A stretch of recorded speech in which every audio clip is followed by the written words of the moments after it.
Bible study on biblical Christian ethics, and we're looking about the subject of that part of the study, the biblical foundation for marriage. And as we pointed out many times before, God is the one who created marriage. He created us male and female, and He created the marriage. In fact, He performed the very first marriage ceremony when He brought Eve to Adam. And the foundation building block of all society is marriage and the family. You take that away, ultimately the culture will go away as well. Every culture, every society, every nation in the history of the world that we're able to gather anything from has passed away when they have departed from the biblical principles that are clearly set forth in relationship to the family and marriage. And we were looking about this whole matter of, having a marriage that is comfortable, that you can relax in, that you can enjoy, and, you can avoid some of the rough spots in the road that sometimes will happen. And so we'll pick up here with a couple of passages of Scripture that are relevant to this. Ephesians chapter 4, verse 26. Very interesting beginning statement. Be you angry, and sin not. Husbands and wives are very close. And the closer you get to people, well, there's those times you, as they say, let your hair down. There can be a rough exchange of words. Shouting matches sometimes. These things are negative to a good foundational union in marriage. And sometimes we get angry with one another. And here Paul points out it's okay to be angry on occasions, but don't sin. It's very easy to get mad and sin. Very easy. And it's something that you got to pay attention to, you got to be conscious of, and you got to realize when anger starts welling up in you. Is the anger justified, number one? Is it justified? It may be justified, but how do you express this anger? Do you express it in a way of violence, violent words, violent actions, cursing, swearing? Or do you express it in terms to solve the problem that causes the anger to, rise up within you? And husbands and wives need to learn these techniques. And remember, it's not a honeymoon 50, 60 years. There's some rough patches here and there along the way that you go through. And you got to learn how to deal with those from a Christian point of view. But we're talking, of course, about Christian marriage. Let not the sun go down upon your wrath. There's the next phrase here that Paul speaks of to the Ephesian Christians. Don't let your anger simmer. When it simmers, the only thing it does is dig a deeper trench in you.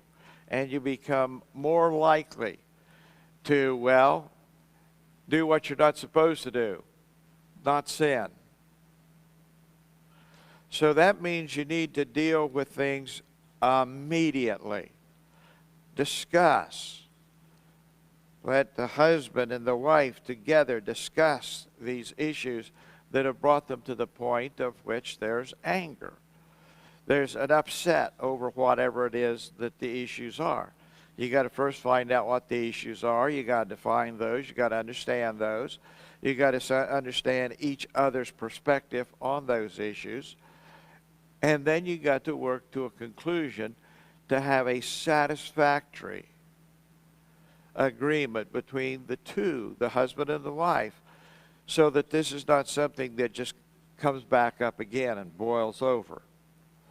And it's not something that you let simmer for days, weeks, months.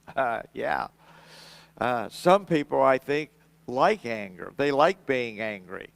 And but they push people away. Not only do they push their spouse away, they push their kids away. People withdraw from people who are always angry. And so we need to realize that this is not something that we just ignore. Philippians 4, chapter 4, verse 8. Very interesting statement. These are principles. All these are principles to help us be in a harmonious relationship with our spouses. Husbands with wives, wives with husbands, moms and dads with their children, and children with moms and dads, and then just with people in general. It's a very good set of principles. Let's look at it. Finally. The word finally suggests that this sums up the whole thing.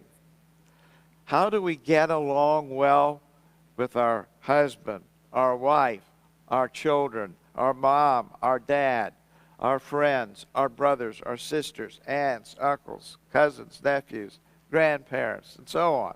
How do we do this? Finally, brethren. Paul uses the term brethren because this speaks here of both sexes.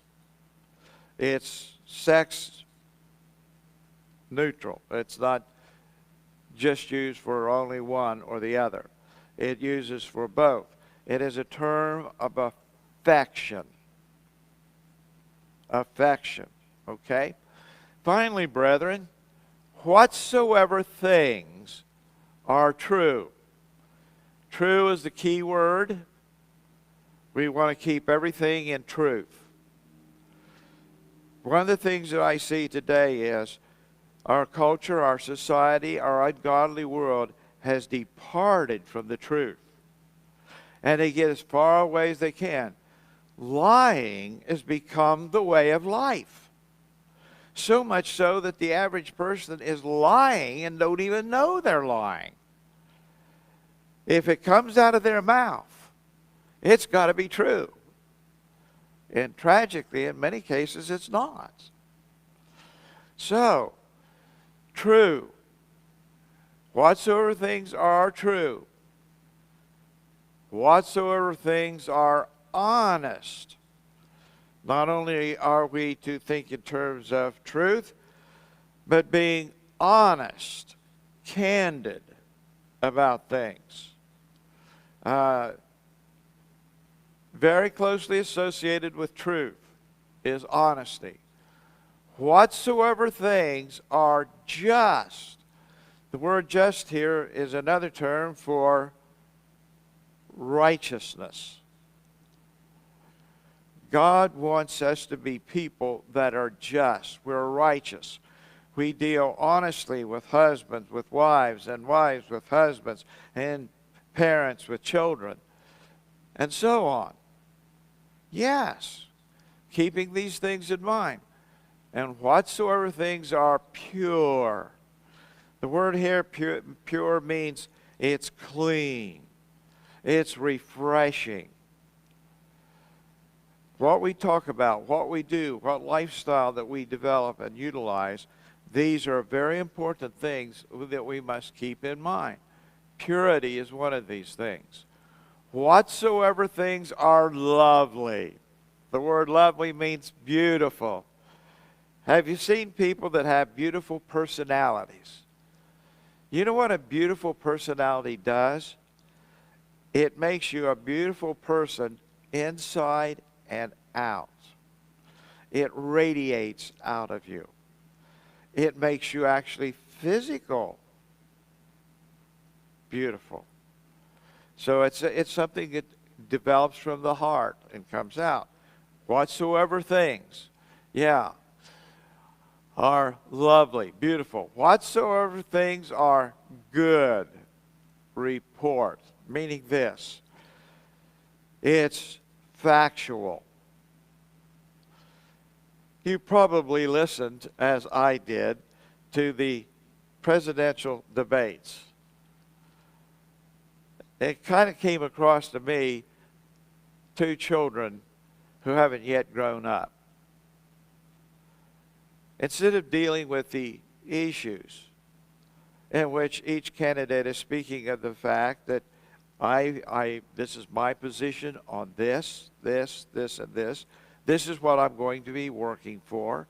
This is what I feel is necessary as a president that I do. But it came more or less to see who could out-humiliate the other. A lot of immaturity in that. Okay, good report. Let's talk about things and give a good report about situations and circumstances. Very important between husband and wife.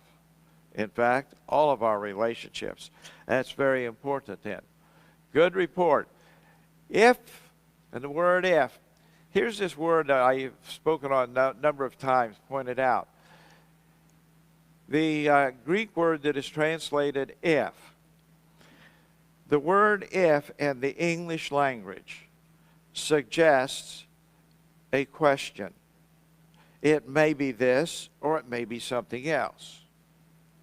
That's what it suggests. But in the Greek language, the one that's translated from the Greek into the English, it loses its meaning. And in the Greek language, it should be since.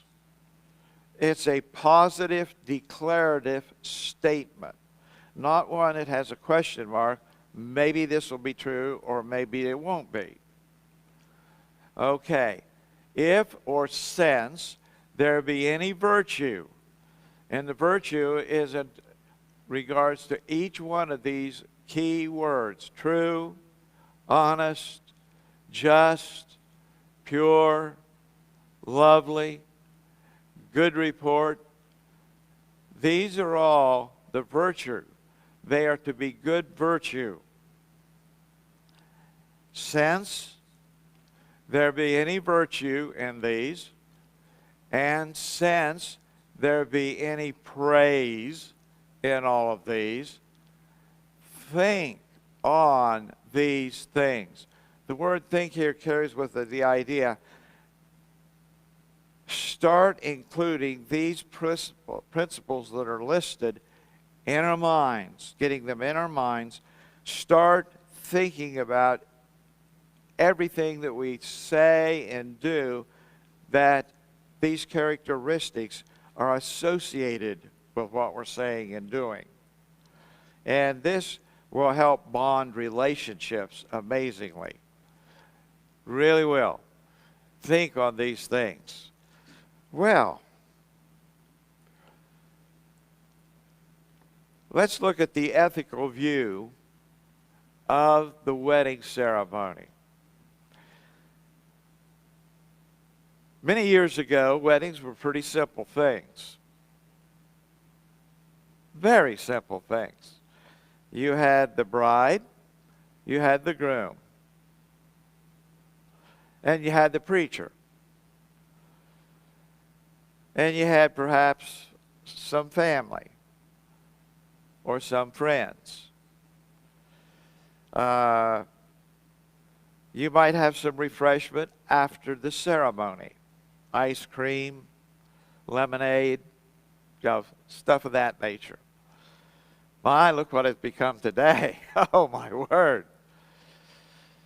Today, the average wedding ceremony and all the stuff that goes with it, which means all the paraphernalia, all of the dress, all of the things of decorations, and the reception that follows,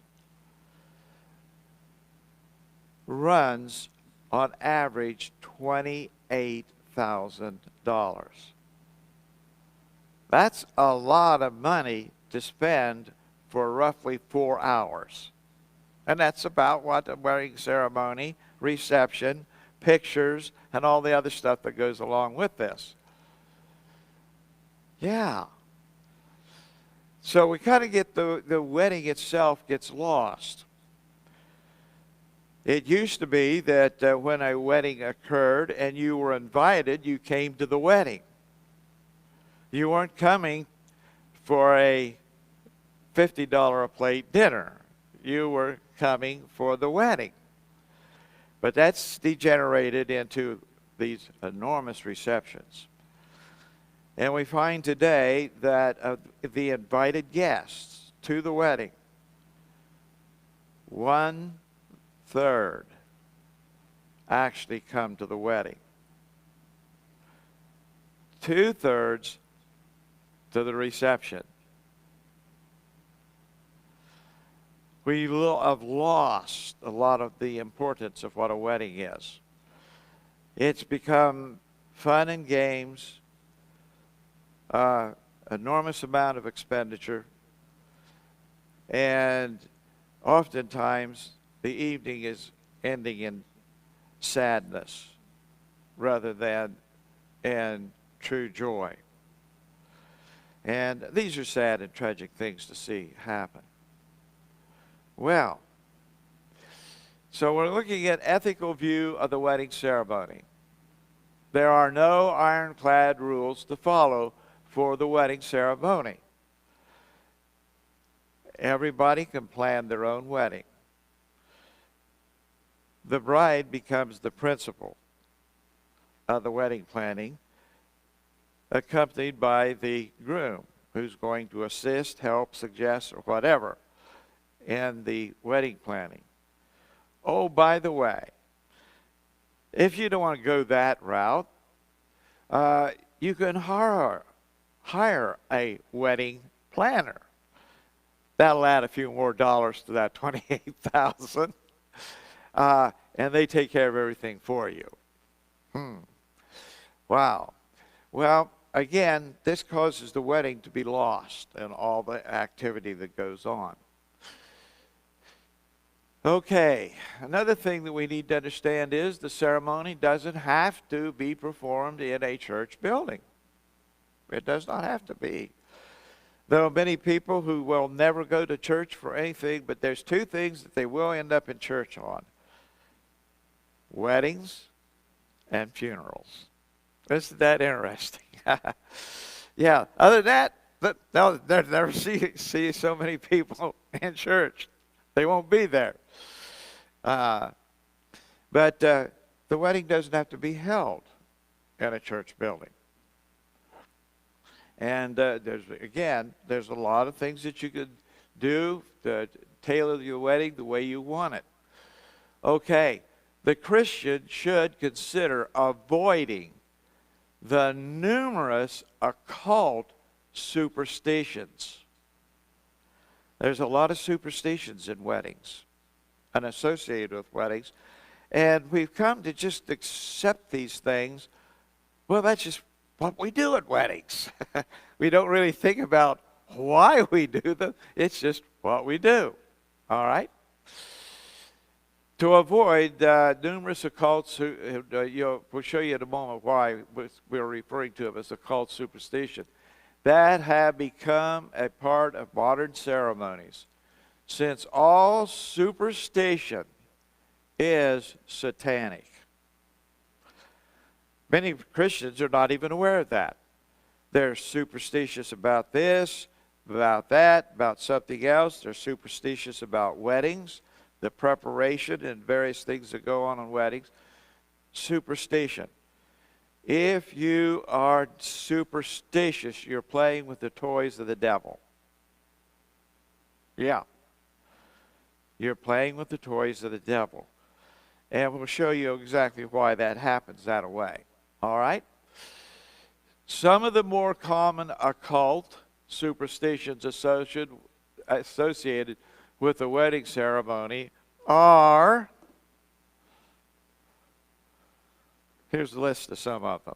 This is not an exhaustive list. This is some of the more well-known ones. A, carrying the bride over the threshold. that's a superstitious practice associated with it. To fall coming into the house would bring bad luck. Well, what does that mean? Well, here you have the bride in her wedding gown. And you all know the train on the wedding gown. And you get that hung up on about everything, including the shoes that you're wearing. And brides have fallen. And particularly if you're going into a house that has a threshold, and most of them do, they can trip over it. So we pick them up and carry them over, because we don't want them to fall. Why? Not that they're going to get hurt. It would bring bad luck in the marriage. If the bride is going into the home, the apartment where they're going to be living, and she goes in and for the first time, and she trips over the threshold, she falls. The marriage is going to be plagued with bad luck. So to avoid that, the groom is supposed to pick up his bride and step over the threshold and then put her down to avoid not her falling, bad luck. Again, satanica is what you're looking at. B, throwing rice at the newlyweds. Boy, they can get carried away with that, can't they? Yeah. Well, anyway, throwing rice at the newlyweds, which is a symbol of fertility and a superstition to ensure many children. If you want to have a lot of children, you want the wedding guests to just rain rice on you when you leave the ceremony. That has absolutely nothing to do with you having children or not. You see how easy it is to fall into these things. And today, these things are done often, and people don't realize what they started out as and what many people were doing them for. They were wanting to bless the couple, that they're going to have a lot of children. Well, 100 years ago, 150 years ago, when a couple got married, they looked to have a large family. Today, when a couple gets married, in some cases, they want no children at all. And if they have any, as few as possible. They don't want a whole lot. And they have gotten away from having large families. And so the superstition. Somebody says, you know, I saw at this one wedding that this couple got married, and when they left the church or they left the venue for the wedding, all the people were given rice to throw at them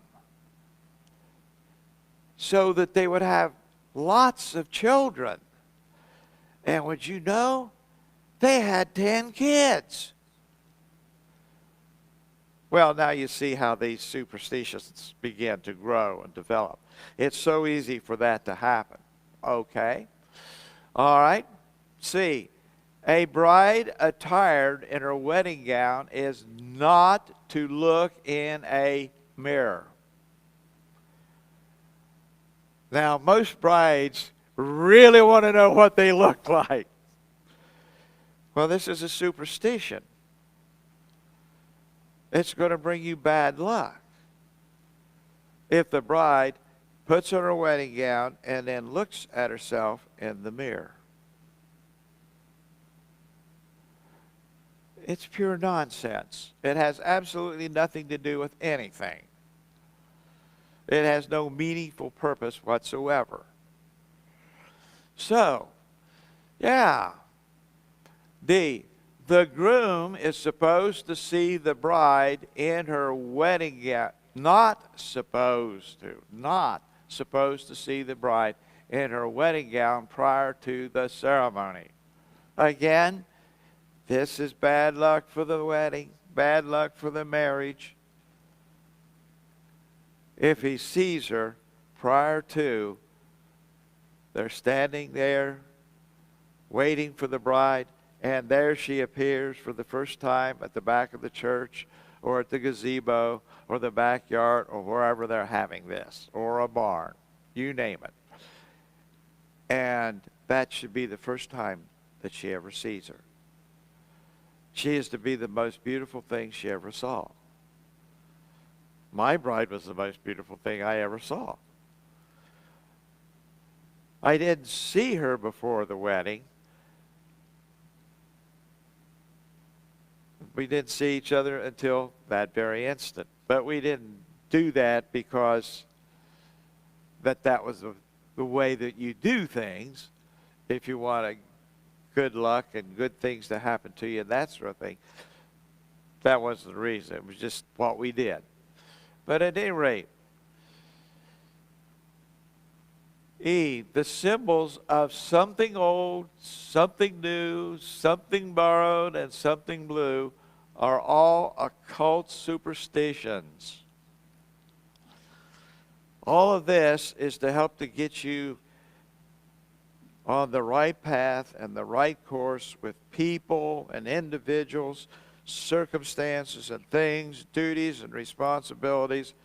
All of this is wrapped up and around all this. Superstitiously.